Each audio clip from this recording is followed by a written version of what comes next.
अच्छे दिन। वाह,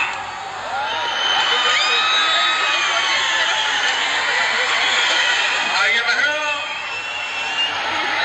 आज से लेकर के वहां तक की ये यात्रा है।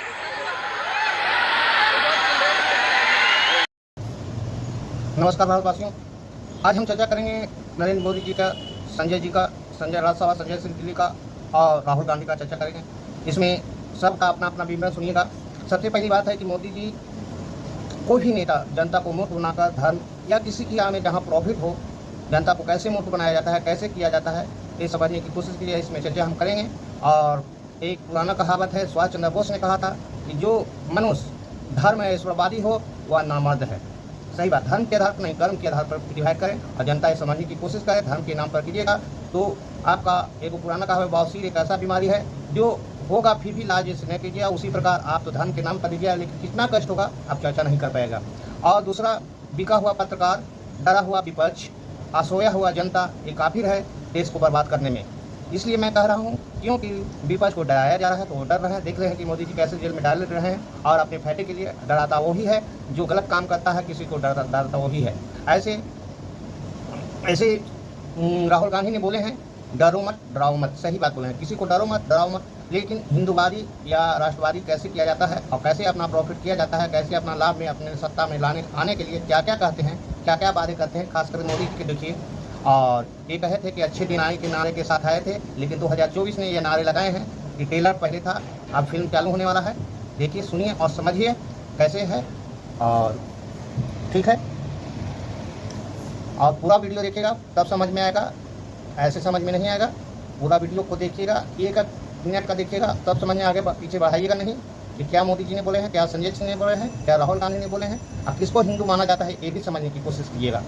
ऐसे लोग हिंदू हिंदू कहते हैं, हिंदू मुस्लिम कहते हैं, लेकिन हिंदू मुस्लिम कुछ नहीं है। धर्म अपना अपना जिसको है स्वतंत्र रहें, अपना मनाएं। लेकिन हिंदू किसको कहा जाता है परिभाषा से ये समझ जाइएगा क्या है। आप ऐसे राजनीति कहाँ मन को भटकाया जाता है, क्या आपको क्या कर रहा है सरकार, आपको कहाँ ध्यान आकर्षित कर रहा है, क्या चीज़ आपको धर्म पर आकर्षित कर रहा है। और संविधान और कानून को बदल रहा है, देश को बेच रहा है।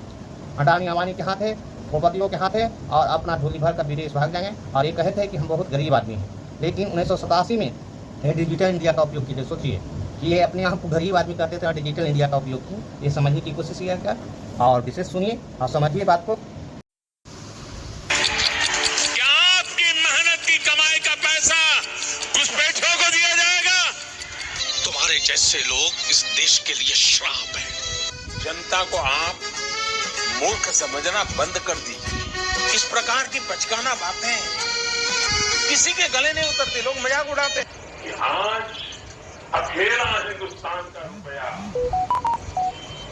डॉलर के मुकाबले कितना ही चला गया और क्यों चला। साल का रिपोर्ट कार्ड के कुछ ही घंटों में उन्होंने देश में जिस प्रकार से पेट्रोल के दाम बढ़ा दिए, ये दिल्ली सरकार की शासन चलाने की नाकामयाबी का जीता जागता सबूत है। पाई पाई का अच्छे दिन। वाह,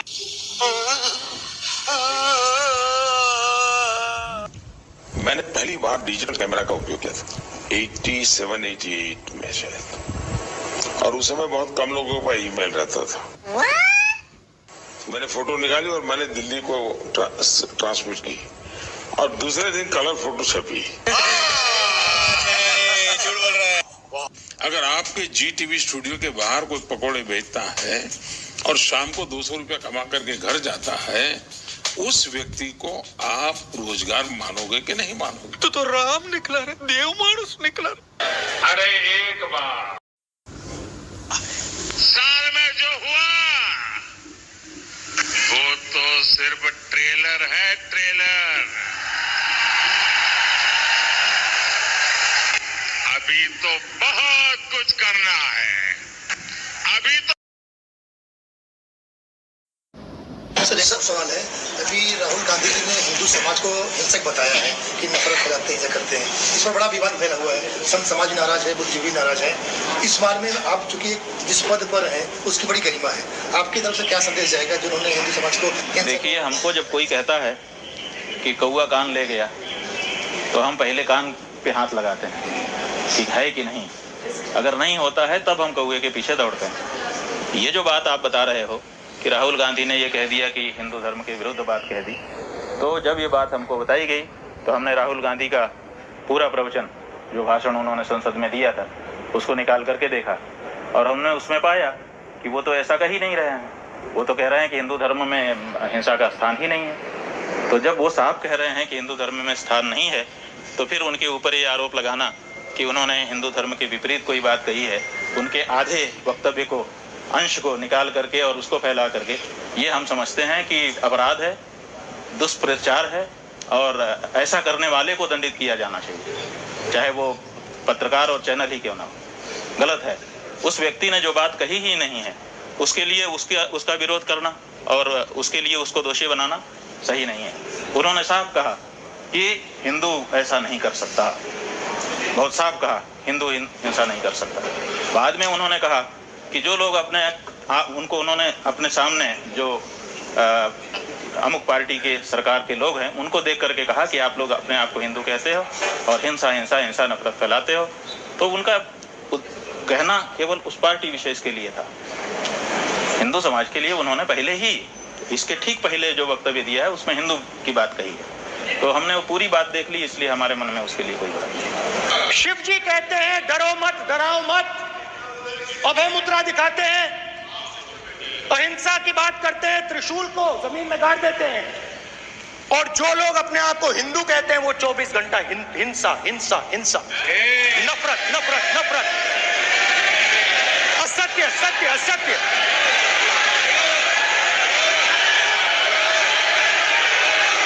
आप हिंदू हो ही नहीं।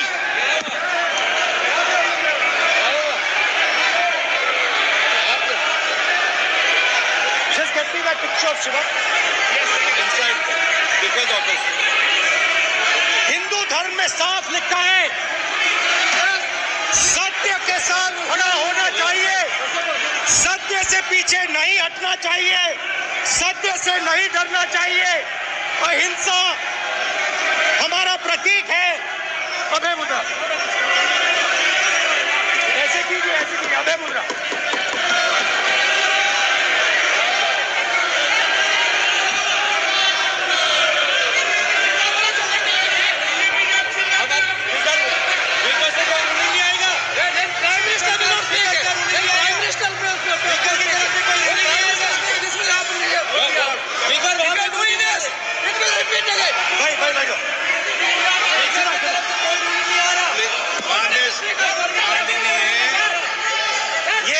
विषय बहुत गंभीर है। पूरे हिंदू समाज को हिंसक कहना ये गंभीर विषय है। बीजेपी को, आपको नहीं नहीं नहीं नहीं नहीं नहीं, नरेंद्र मोदी जी पूरा हिंदू समाज नहीं है, बीजेपी पूरा हिंदू समाज नहीं है, आरएसएस पूरा हिंदू समाज नहीं है।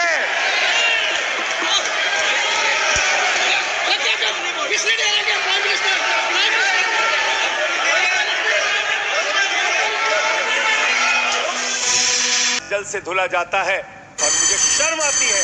आजादी के 75 साल के बाद मान्यवर कन्नौज में एक मंदिर में दर्शन करने चले गए अपनी पत्नी के साथ। उस मंदिर को गंगा जल से बीजेपी के लोगों ने धुलने का काम किया।